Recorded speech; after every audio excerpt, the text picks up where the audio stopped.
Do you want a karate shop?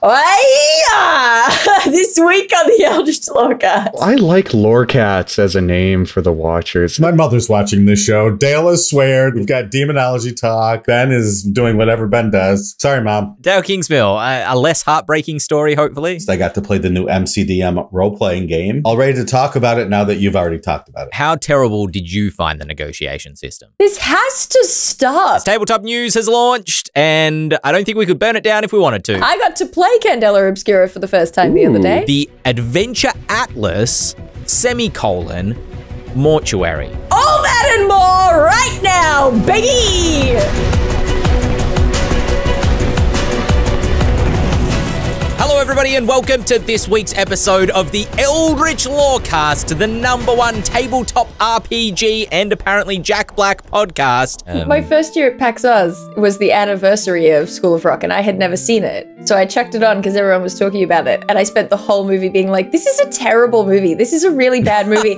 And then the end sequence where they actually play at the competition happened. I was like, this is the greatest movie I've ever seen. Yeah, in all the realms. That's right. We love peaches here on the Eldritch Lorecast. My name's Ben Byrne. I am joined by Dael Kingsmill, Shawn Merwin, James Hake, and James. This question coming in from Boy Dolphin. Have you ever named an RPG character after a pet, or, to editorialize a little bit, a pet after an RPG character? No, I don't think I've ever done that. No, wait, yes, I totally have. My childhood pet cat. I can't believe this is a primal memory you've unlocked here. This is deep back in my brain. No, when I was doing like forum text role plays, had to have been in like 8th grade or something. I named a character Xana, Xana, after my black cat. I had 2 pets that I remember in my childhood. One was a black cat named BC, for black cat, which was it wasn't really ours. It sort of wandered around. But the other pet I had was Doc, a parakeet. And I think I created a D&D character and got that parakeet within like 2 weeks of each other. So I don't remember if I named the character first or the parakeet first, but sadly, Doc, the parakeet, did not last much longer than Doc, the character. In fact, Doc, the character, was the longest first edition character I played. I played it for 2 years or more. Doc, the parakeet, he was pining for the fjords after about 2 weeks. Dael Kingsmill, a less heartbreaking story, hopefully. My pets have tended to be named things like Messy and Custard. So I can't like immediately call to mind a pet that has a name that would really fit on top of one of my characters. Yeah, I can't say I've done it either. I have a cat called Ellie, who's named after Ellie from The Last of Us, because it was the one video game character that my mum would let me get away with naming a cat. And then our dog is named Nyx because she's entirely black. Never ported them into the RPG world because I think if I put our dog in the RPG world and it died, my wife would never forgive me. She would be legit mad. Speaking of legit mad, Shawn Merwin, how pleased were you to be at Gamehole Con this last weekend? How was Gamehole Con? What have you got to report? Beep, beep, beep, beep, beep, beep, beep, beep. Gamehole Con was great. Gamehole Con is an incredible convention. Take all the best things of all the large and or small conventions that you like, and Gamehole Con sort of embodies those. It hit about 6,000 people this year, which is the largest it's ever been. Yet it still didn't feel large. Okay. But as I was saying before we started recording, you can walk through the hall and see luminaries of the role-playing game industry just chatting with folks, running games, doing panels, but it doesn't feel overwhelming. And you could sit down and you can chat with them and get them to sign a book without having to wait in line for 2 hours to do so. And the people are relaxed there. It's a much more relaxed setting. So they're more than happy to chat with you. So I love it for that. Do you feel like Gamehole Con might become the industry's worst kept secret? 6,000 people seems like the biggest it's been, as you said. Well, it doesn't seem like is the biggest it's been. And I know that myself and James Hake from before we were recording both feel extreme FOMO it kind of feels like the nirvana of gaming conventions. Do you think it's just going to keep getting bigger and bigger? I'm not sure, because it has reached capacity for the space that it's in, quite close. Right. It used to be like a half of this convention center. Then it went to 3/4 of this convention center. Now, as far as I could tell, it was taking up the whole convention center. So it's not going to be able to grow in that sense. And Alex Kammer, the gentleman who runs the show, I think will be happy to keep it at that level, but I'll wait and let him make that choice. For my own personal wishes, I hope it doesn't get much larger than that, because I think it's at the perfect size right now. I've got a question. I've only been to Gamehole Con once before the pandemic. And Shawn, from your time there, did it seem like more of a gameplay con, panel con, or networking con to you? Yep, absolutely. All of them. It is. And that's why I'm saying it's really the best. I sat down and had business meetings with folks who might be hiring me, or that I might be hiring for different projects. And we could do so in anonymity, find a peaceful corner. We could go off site to a restaurant if we needed to. So networking, I got to play 3 games and I got to run 2 games. So gaming was great. I got to sit on 4 panels, but I got to go to some panels that were interesting. So it sort of hit all of those highlights for me. And best of all, I got to play 3 games that I otherwise would not have been able to. I was like, oh, finally, I get to play this new game that has been out 10 years. I played the Cypher System, of which Numenera is, of course, one. But I played in a post-apocalyptic setting that I believe they will be kickstarting soon. So I got to play a preview of that using their Cypher System rules. I got to play Alien, a one-shot of Alien with Zach Goins of World of Game Design, who helped us out at Gen Con this year. He's a great game master. I got to play with the Dungeon Dudes, Joe Rosso, Stephen Radney McFarland, formerly of Wizards of the Coast and Paizo, and Andrew Bashinsky, who does freelancing for Ghostfire and won the best DM thing that Wizards did a few years ago via Twitter, and then they did a competition of the best DM. He won that, and we had a absolutely marvelous time. Great system, especially for one shots, because it's Alien. So you can't expect a long campaign, I don't think. But the rules were perfect for like a one-shot system of that. And last but not least, I got to play the new MCDM role-playing game, which y'all had looked at last week. I got to play it, and now I am all ready to talk about it now that you've already talked about it. How terrible did you find the negotiation system? Ben will not let up. This has to stop. Ben will not let up. My answer is this, and it sort of echoes what I had said last week without knowing it based on your description. I love systems that are very versatile that you can use to do things that a game normally wouldn't do. I loved the idea of skill challenges. They were just not fully explained well. This system sort of reminds me of that.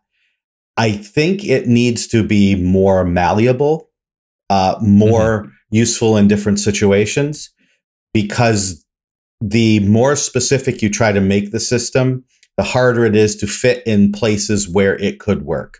One of the things we thought was, don't call it negotiation, call it social, because that's 2 different things, and it might not work great for negotiations, but it might be useful to use in just general social situations. Don't get as specific as they're getting with those rules as they are now. Try to make it something that is like the old skill challenge system, but actually is explained and works well, and give several examples of that.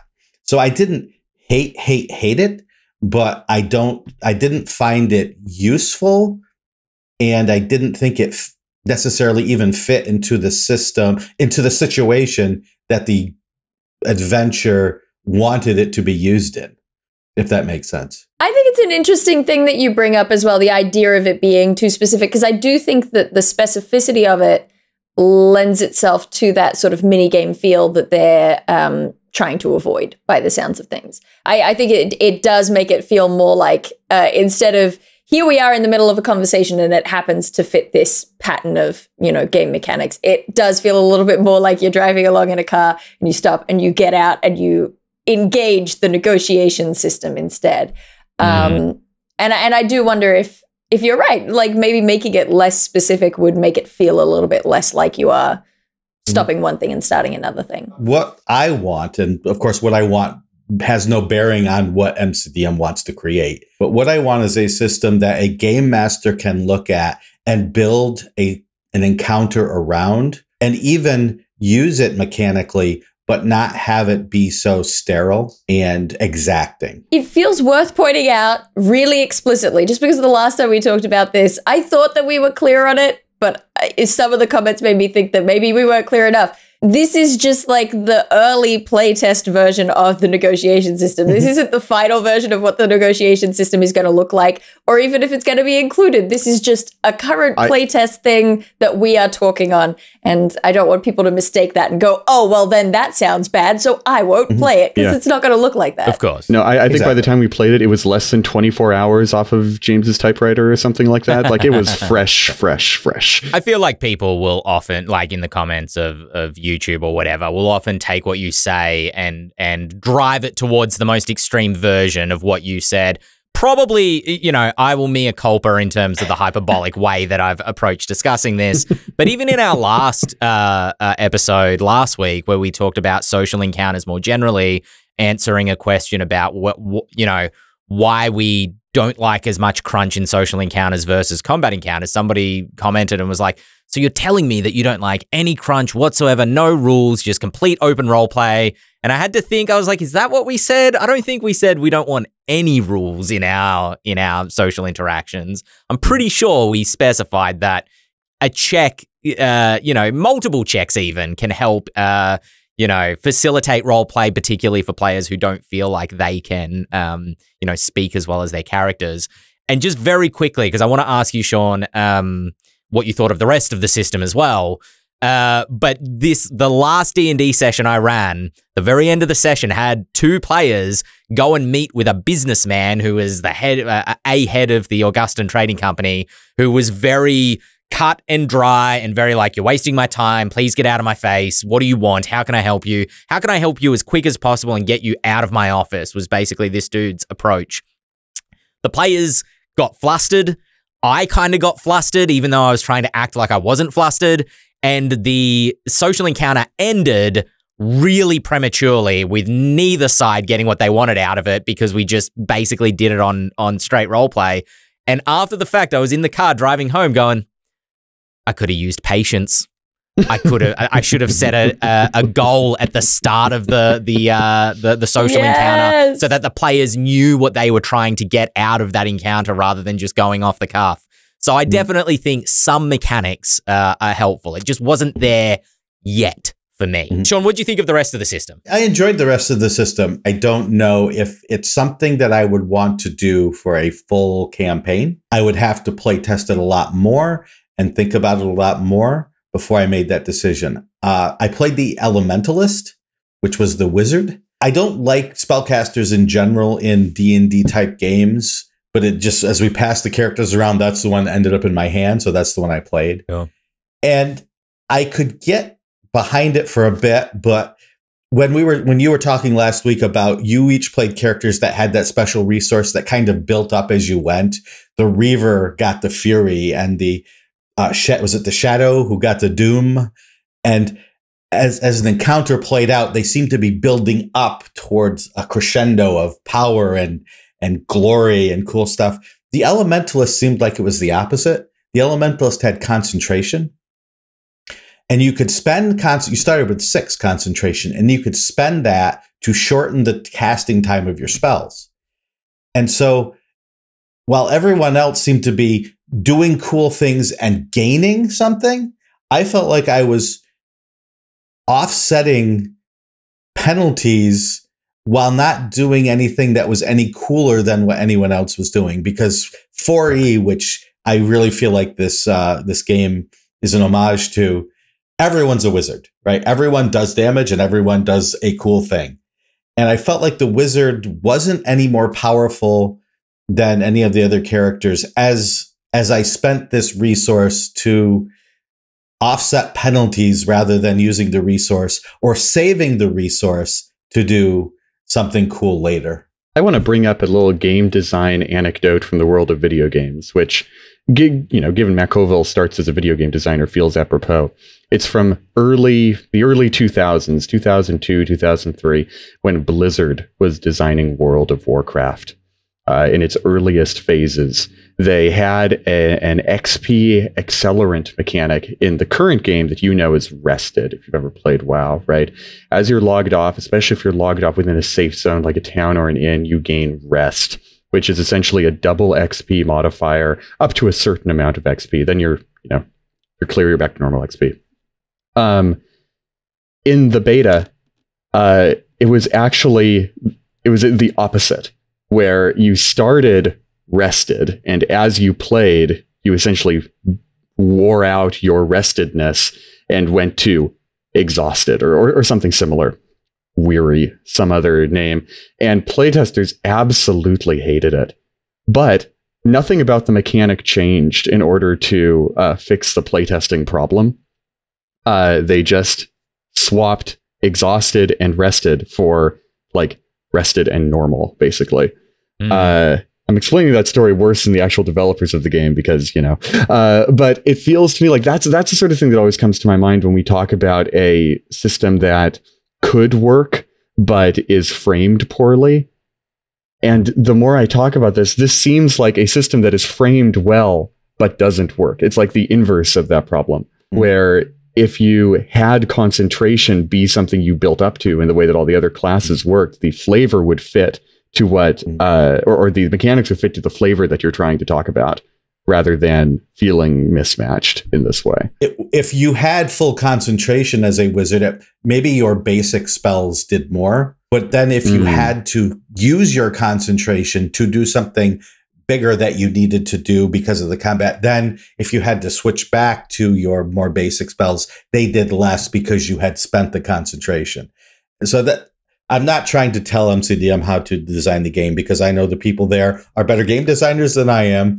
So, but that was just the one thought that came to my mind. It's also interesting comparing something like the Elementalist for the MCDM game to what's just come out, the Psionic class for 5e, the Talent, has just hit the field, as it were.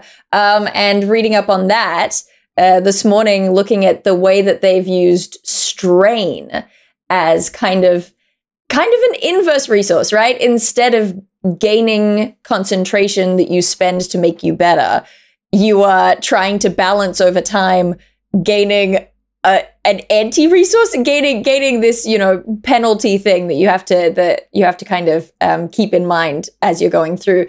But I think it is really interesting and flavorful in the way that it works because of little things like including a little what does it look like table. Whenever you gain strain, roll on this table. Do you get a psychic nosebleed? Do you have a headache? Do you have bloodshot eyes? That kind of little thing really plays into that concept of you're just putting so much mental strain on yourself that it's starting to have an impact. And I think at this particular phase, the Elementalist as a class for the MCDM game, concentration fits, but I don't think it necessarily adds flavor. It's neutral flavor, right? And I would love to see whatever their resource, or dare I say anti-resource, whatever it ends up being, I would love for it to be full of flavor the way that Fury is, or the way that Doom is. I want to add one more thing in that the DM for the game, Aaron West, did a wonderful job, not only explaining the game, but running a fun game. Joe Rosso also got to play. He got to play the Reaver, as I believe James did. Thank you, Aaron. MCDM, give that gentleman a raise because he deserves it. Well, speaking of raising things, it's time to raise the dead. We could also raise our pitchforks. The stakes. Raise a glass. Or just raise hell. We could raise this village to the ground. But what we won't be raising is tabletop news, because tabletop news has launched, and I don't think we could burn it down if we wanted to, but we don't want to, because they're going to be a great resource, I suspect, for the tabletop industry. Anyway, 6 months ago, we had Adam Rady, who's, I believe, is a producer on Tabletop News on the Lorecast when they were at Kickstarter. And they have now launched with their first official episode onto YouTube. Their channel, I believe, is just called Tabletop News, but you can also find them on TikTok at Watch Tabletop. And the first episode dropped with lots of tidbits about the TMNT Tabletop RPG and the War Barbie event and the Serious Play Conference and all these other things that won't make any sense without context or explanation. Did anybody else watch it? They like it? Yeah, I watched a bit of it. I've got a question for you, Ben, that kind of ran through my mind while I was watching it. A lot of these people, like Xander, one of the interviewers, are members of the sort of media creating part of tabletop, right? What do you think of people who are in the anchor position or in the interviewer position also being kind of members of the creative culture that they're interviewing? One thing that I thought about Tabletop News, if I'm being extremely honest, but stones and glass houses, particularly with this podcast, is that some of it seemed a little advertisey to me. But specifically the tabletop, the Cantrip Candles and the Candela Obscura segments. Now, they were human interest stories. And so, you know, there was more news to it than just advertising those products. It was like, how was this game developed? How did you come up with the idea for these candles, which are interesting things. But it's unclear if those segments are sponsored or not. And I would assume not, because they did not say they were. Against the rules to not mention it.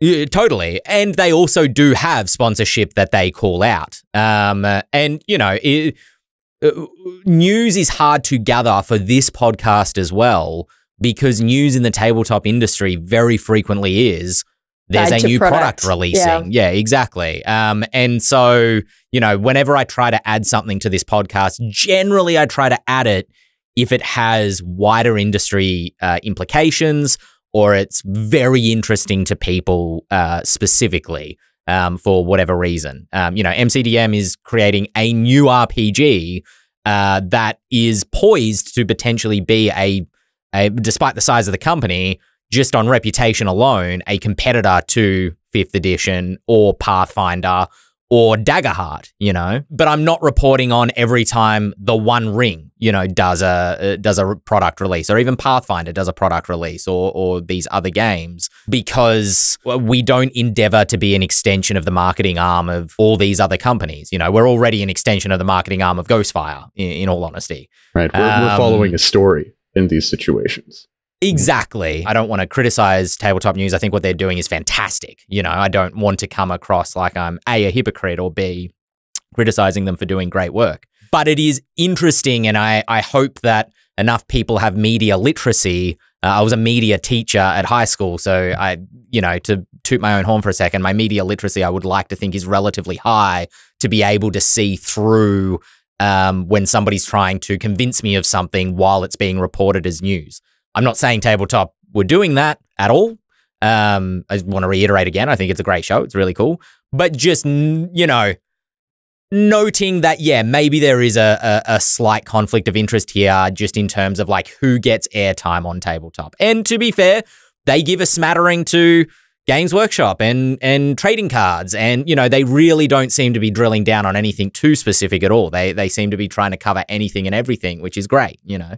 I think it is, yeah. And mostly the reason I ask that question is because it kind of serves to hold a mirror up to nature with our own podcast too, right? Sure. Except they're more Hollywood and we're more, I don't know, industry, I guess. Because that's exactly what we do too, right? We're members of this creative community who are also reporting on it. And it's really interesting to see how that can feel different. That's what I felt. It felt different seeing it in this more Hollywood-y context than the way I feel about what we do over here. And that might be a false distinction in my mind. I think what it is, A, it's very polished compared to the Lorecast. And B, I think it was the scripted jokes. The scripted jokes on the teleprompter do not do it for me at all. Well, here's the other thing, right? Okay, is that we got to talk, if we're on this topic, we got to talk about branding. because we are ostensibly in the same game, selling a very similar product, right? But our branding is very different. And that comes across as well in that level of like, quote unquote, professionalism. We have, slightly more of an indie bent and more of an industry bent, more of a, we're like, hey, we're just casual talking like we do about the very specific things we choose to talk about. Or, Ben does because he's the one who has to do that work. But, thanks, Ben. Ben is like, these are the things we're going to talk about today. And it's part of our branding that it's not like we sat down one day and went, well, we should look a little bit less polished, but that is how our branding has sort of formed, how it has come into being. If anything, I try to look more polished. It just doesn't work. I will never let that happen, Benjamin. But the 2 hours I spent in the makeup chair were grueling just to get this. But you know what I mean? You know what I mean? It's like James has their YouTube channel that they're doing stuff on now, and we in some ways cover similar stuff, but your approach to what your videos look like, how you're selling yourself, how you're selling the subject matter is different to what I'm doing. And I'm, it's not like I am plotting when I make a video, here I will say something funny and disarming and off the cuff. I don't plot that in, but I do deliberately keep it in the edit. You know what I mean? Versus if they're going for something that looks a little bit more, particularly when they kickstarted it, right? It looks more like the money has gone somewhere. We've got more pro sets. We planned what we're going to say, where we've got, these deliberate sort of crafted interactions between people. It's just kind of, it's the direction of the branding. I think it's fascinating to look into this stuff. I don't think it makes any one thing more fake or more real than the other. Sure. Yeah. Anyway, speaking of product placement, Candela Obscura. That was one of the things on Tabletop News. Honestly, the only reason I wanted to bring this up, launching on 14th of November, the only reason I wanted to bring this up is because their covers just look great. Like the cover art for Candela Obscura scratches an itch. Both the collector's edition version and the general version both look like collector's edition versions. I couldn't tell which one was which. They look fantastic. I am really excited to see this game because I think all we've seen of it so far is kind of that little quick start guide we got. It has to have been almost a year ago now at this point, right? I don't think it was. I think time has been warped by the OGL not at debacle. All a year ago. That was everything you could remember happening in the tabletop RPG industry happened this year. Yeah. There was a BOGL and AOGL. Those are how we shall count the years from now on. So that's like BYOB. Yeah. It turned into that really quickly. Very quickly. Because everybody needs a drink. I got to play Candela Obscura for the first time the other day. Oh, really? Yeah. Where at? It's fun. It's fine. For a thing that hasn't come out yet, but will come out soon. Mysterious. But no, it was fun. It was good. I think that, I think a lot of it is going to rely on that sort of risk reward quality. Like, do I spend this thing now or do I save it for later? Right. Particularly because you've got that ongoing nature of you don't earn everything back at the end of every session. You really have to consider that stuff. I think that DMs are really going to have to lean into that for it to feel the way it's supposed to. I think it's got something. To be fair, it also feels very similar to Call of Cthulhu, which I also got to play for the first time recently. And man, spending all your luck in one spot, dangerous but satisfying. Dael, have you ever played Blades in the Dark? No, I haven't gotten to play Blades in the Dark. But I'm looking forward to, because I will compare it to Candela Obscura. Yes. I'm kind of curious to know, James, have you played Call of Cthulhu? And understanding that Candela Obscura is relatively similar to Blades in the Dark in terms of making comparisons, I want to play more Call of Cthulhu. It was going to be my kind of lockdown game of like, all right, I'm going to sit down and learn this game, but reading through rulebooks is not how I learn games, so we never got around to it. But I've been intimidated by Call of Cthulhu, just the number of skills on the character sheet I find extremely intimidating with Call of Cthulhu. Funny thing is that in actual play, I don't think that because that stuff is very intimidating, particularly in character creation and whatever. But in actual gameplay, I don't think it's relevant most of the time. You will have your 5 skills that you have any actual ability in, and then you can just ignore the rest. But then that's just frustrating to me in a different way, right? Yeah. Which is like, well, why would I want to try and learn any of these? Why should I have these skills? Why is my character good at these very specific? Because they're very granular and specific, right? Yeah. And I, Ben Byrne, don't actually know how to drive a car. But I, Ben Byrne, feel like if I did know how to drive a car, I could drive a car proficiently, and I could also probably shoot a gun relatively accurately. Okay, what if you've learned to drive a car and then you get in a car to drive it? Yep. And it's a manual. I'm just saying, just devil's advocate, just to point out that there is more, like... I suppose, but then it just feels like... Stick, it would end me, yeah. But there's only Are you stunt driving? Are you stunt driving stick? Are you you know what I mean? Yeah, no, I get you, and I get that the idea is that you only really need to make a check if you're under duress, but then it feels like you only ever need to make a check under, like, very specific... And look, I haven't played enough of it to get a good, accurate depiction. I've played maybe 3 sessions of Call of Cthulhu, and they've all been at cons, so they generally break down to just like, who can say the funniest thing at the table the quickest, rather than really immersing yourself in the horror of it. And to be fair, I think honestly, the sheer number of skills more than anything is just to try to make sure that, you're differentiating between characters. I think the minute that you've got the same skill across multiple characters, it doesn't feel like anything. But if you've got one character who's really good at vehicles and then another character who's really good at languages or whatever, it starts to kind of slot into place. This is fascinating as someone who's never played Call of Cthulhu to hear this broken down. Is Candela Obscura more streamlined? Does it feel more streamlined than Call of Cthulhu, or is it, based on the conversation we've just had, functionally the same in practice? Skills work very differently, and rolling skills feels very different. Oh no, my one. So I've wanted to learn Call of Cthulhu for a while, and meeting some of the Chaosium folks at PAX Australia a few weeks ago has really galvanized my desire to learn that system. This is a stupid mental block. It's a stupid mental block. And it's I have not learned Call of Cthulhu, and I truly believe this. I have not learned Call of Cthulhu because I have not yet become proficient in speaking and reading Japanese. Because Call of Cthulhu is the most popular RPG in Japan. And I really want to, if I ever become able to do that, play that sort of, that sort of game that has that sort of Junji Ito-esque underpinning. And like, this is very dumb. This would be amazing. There's no denying it would be amazing. But having said that, this is the embodiment of like letting perfection be the enemy of good. Yeah, 100%. Oh no, I think that's a very good reason. No, mine is not. No, I think it's great.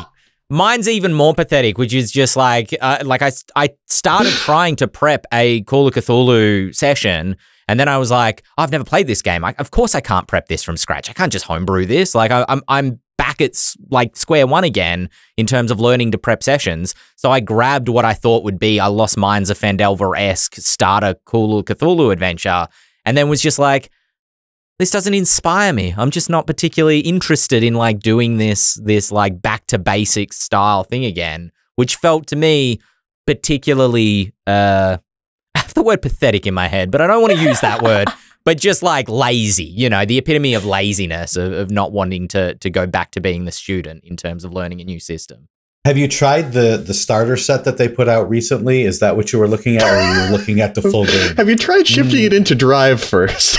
Yes. No, this was years ago now. I think this was back in like 2020, 2021. Because I hear actually very good things about the new starter set. Okay, well maybe that'll be a new gateway in. As someone who last played this game before probably all of you were born, I like Chaosium, and I like the mood and tone that they're trying to set with the game. I feel, and I've been told I'm wrong by people who love the system, that you are playing a game with outdated technology when you could be driving a Ferrari rather than an old bicycle. That's my feeling. And I know that there are great players and great GMs out there who use what I think they call the system itself, the basic role-playing game system or something like that. Yes. And they've made it. Yeah. it's not for me. It doesn't hit the sort of interacting between the story and the rules that I want in a game. So if I want to play a Cthulhu-like game, I have now, thanks to Cthulhu being in the basically Creative Commons, right? Anyone can use it. I've got Trail of Cthulhu. I've got Delta Green. I've got a just ton of games that I can get my Eldritch horror swerve on without having to use a system that hasn't really changed a lot in 40 years. Yeah, sure. So that's where I sit. But for people that I want to play the system with someone who is really, really good at it and can explain it well and can move in between the story and the rules really well and see what it actually feels like, because the times I've played it, it's sort of, it just hasn't quite captured what I want in a game. There's a thing that the Angry GM talked about where it was like combat should be like a dolphin, right? Like you're diving in and out of the narrative. You know, here's the mechanics. We got to come up for air, and then we're back into the story of it. What does that look like in game, right? And a good GM is, you know, good at being a dolphin in combat. And I think that's true of a lot of the mechanical systems that we're talking about today, right? Like, isn't it interesting that the minute that we start talking about one system that isn't 5e, we start talking about a million other ones. And the problem that a lot of them are facing is the same one. How do we be a dolphin? How do we jump in between the mechanics and the story that those mechanics are telling? And a really good system kind of blends into the background and feels like it is part of that narrative. Because immediately as well, as we're talking about Call of Cthulhu, I start thinking about World of Darkness, which I also played for the first time fairly recently. And, you know, it's like I can cherry pick them and I can go, okay, they're doing similar things, but I think this one did that better than this one. And then this one, I think, improved on that from this one. And then, you know, and it all kind of, it's interesting how it all kind of synthesizes. Yeah, I would love to play Call of Cthulhu and World of Darkness. I've played a bit of World of Darkness and well, actually, I recommend, because okay, you have a terrible vendetta against Vampire the Masquerade, and that's yours to keep. Well, and that's what I was going to say is maybe I haven't played World of Darkness. I've played exactly. Vampire. I think that you might prefer though, because I played World of Darkness, but like the human version, whatever that one's called. Yeah. I think you might like it better if you're not a vampire, because you just have very strong feelings about vampires. I do. That's true. You know what game I really want to play? I really want to play Ars Magica, because this is nothing to do with what we're talking about. Don't take rid of this. So as we shift from talking about other RPGs into 5th edition D&D, I thought this was quite interesting.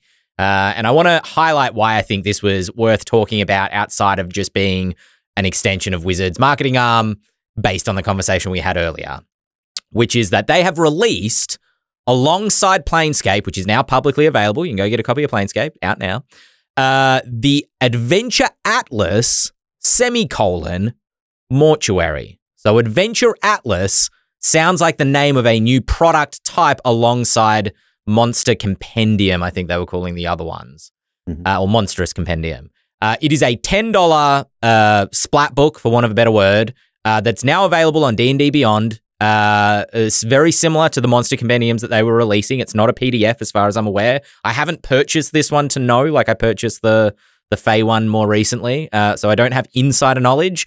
But it is basically a splat book on the Mortuary of Sigil. Very famous location, apparently.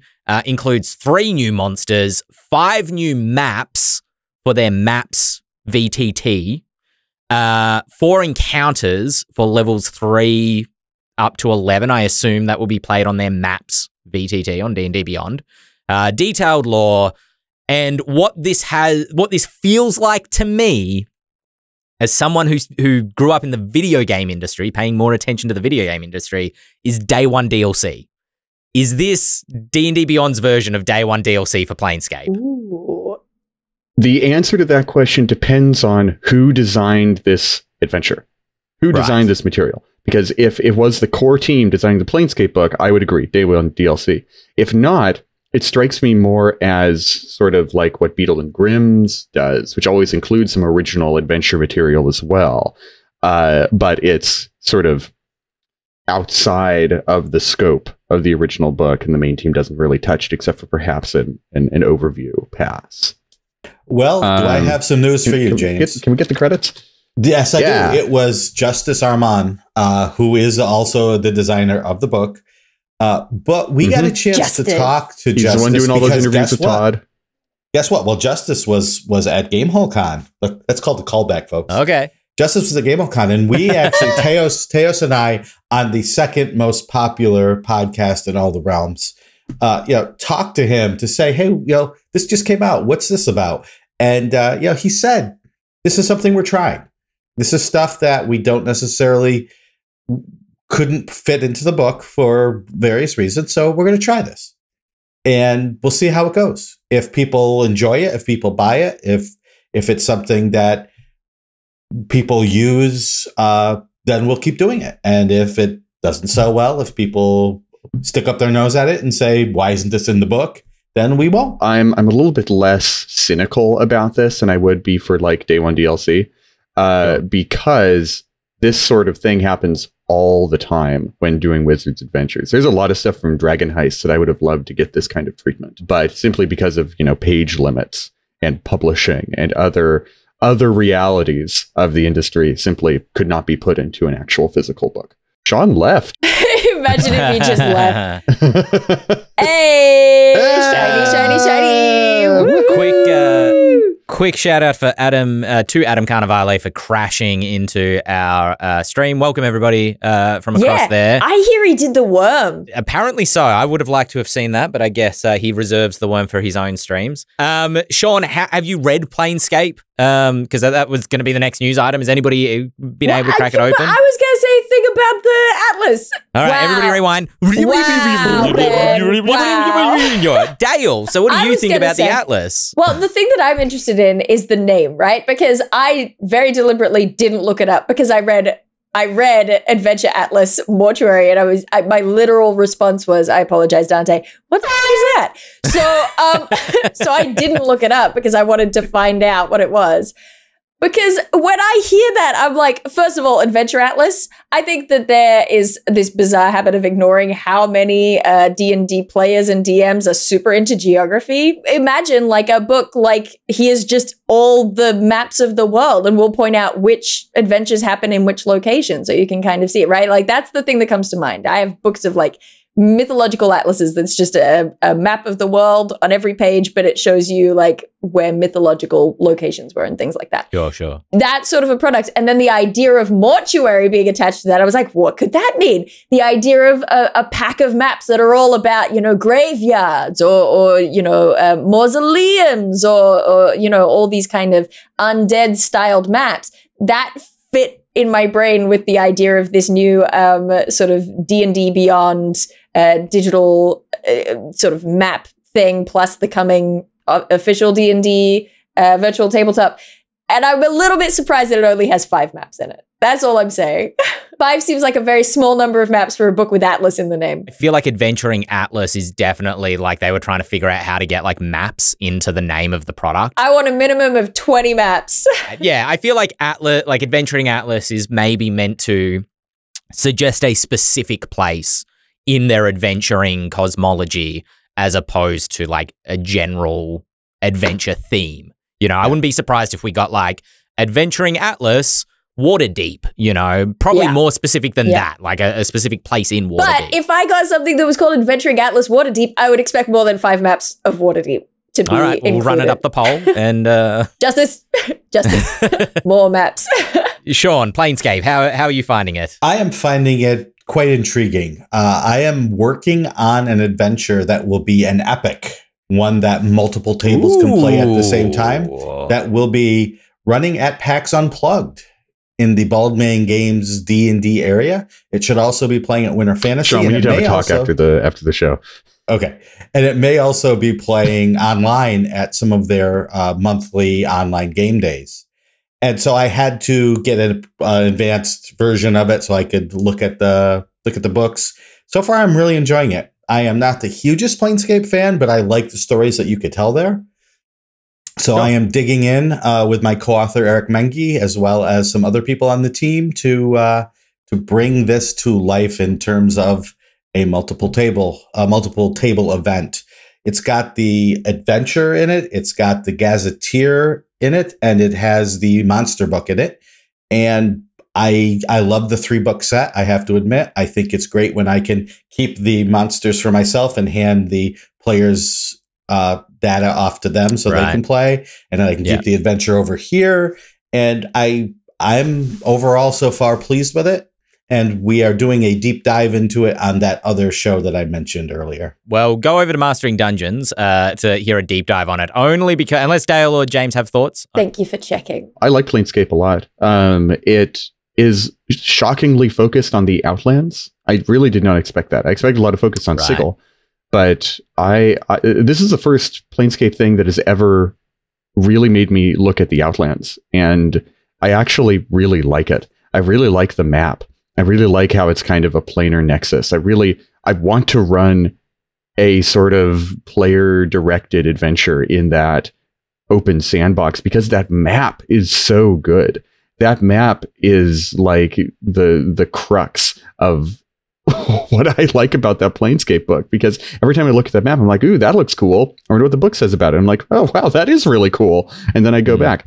I think people may have expected more about the planes, but I suspect that this might be the more salient product. You know, the planes lend themselves to being such a clear thing that it feels fairly simple to spin something up about it, especially given how planar the gate towns they describe in Outland are.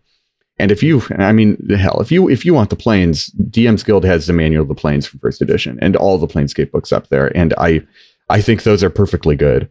But I mean, hey, I would love to see more modern Planescape stuff. What is it?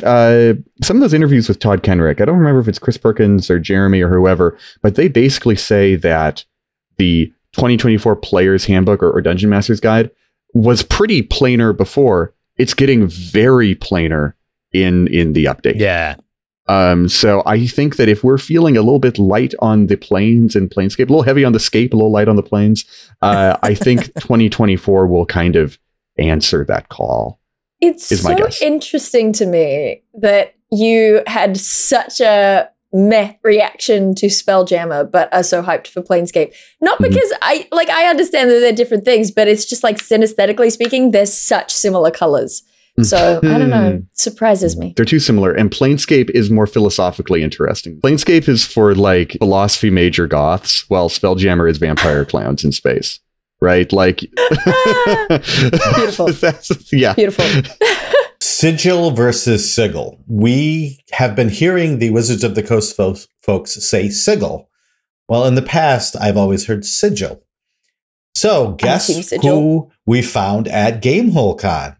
Zeb Cook, the creator of Planescape. Oh my God. Who, when he was told that the designers have been saying Sigil, said, why the hell are they doing that?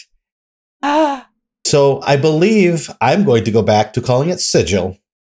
Yes! Whoa. Yes! Team Sigil forever! Because that's the word. It's a word. It's a word that exists. Is it? Sigil. Yeah, it's like I know what sigil is and what it's meant to mean, but for whatever reason, whenever I put sigil, S-I-G-I-L, into a word like processor or for a word, it might technically be spelled with a Y.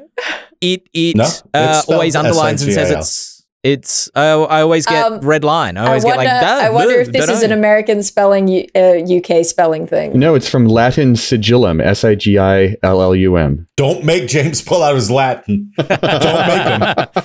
Now I'm just looking up etymology. Leave me behind. The Wikipedia page for sigil is actually fascinating. As in the word sigil or the city sigil? The word sigil. Because I imagine the city would be... You get straight into demonology when you look up sigil. It's like second paragraph. A super quick shout out, because I think there's only a few people that would get this from my previous podcast of Dice and DMs, we had an ongoing gag about like, don't have a mind flayer serve you food at the local bar called Joe Bob the Mind Flayer, because it just like lowers the epicness of mind flayers. And they've done artwork of Joe Bob.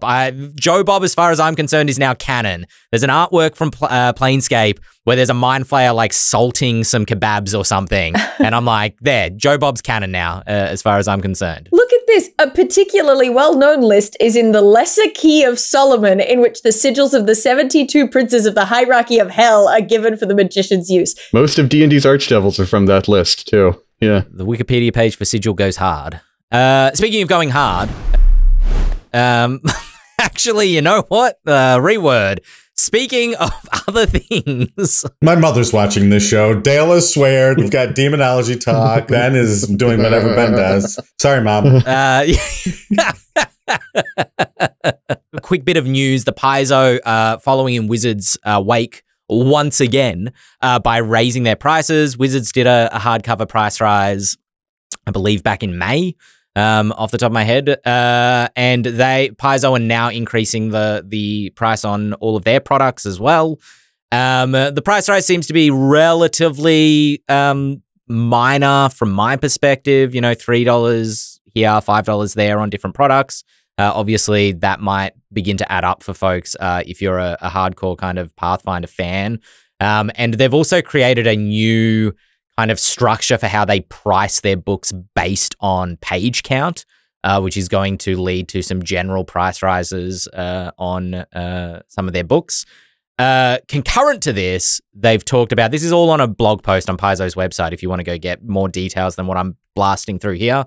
But concurrent to this, they're also trying to move to more sustainable paper and production materials.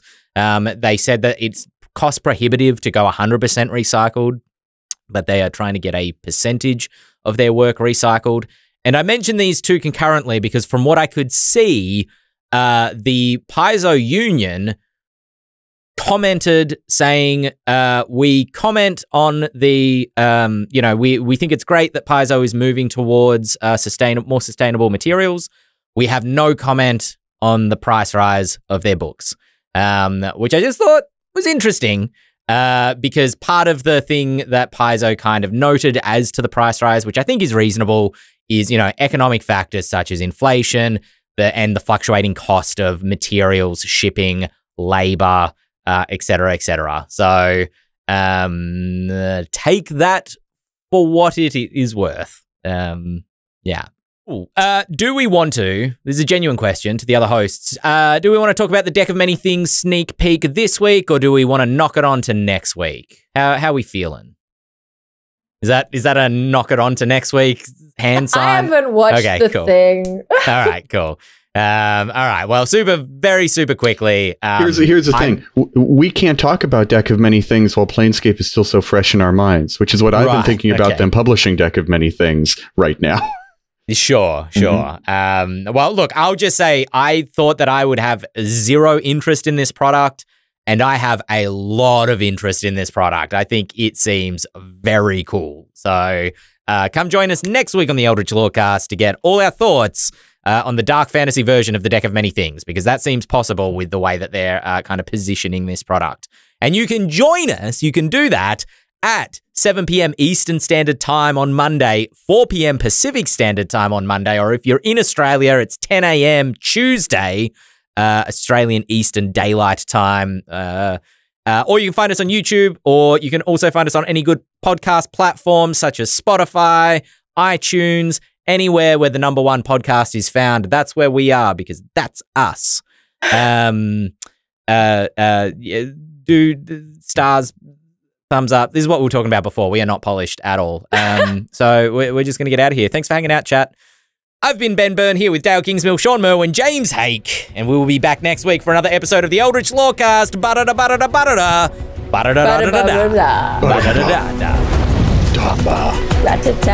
Send questions to podcast@ghostfiregaming.com. We can get to any this week. We can't do that. we can't try and sneak in after the butters. Jeremy just asked in chat. Yeah. We did it. He's like, when do we send questions? we done did it. That was Indiana Jones sliding under the closing. Yeah. The email address is our hat. Yeah.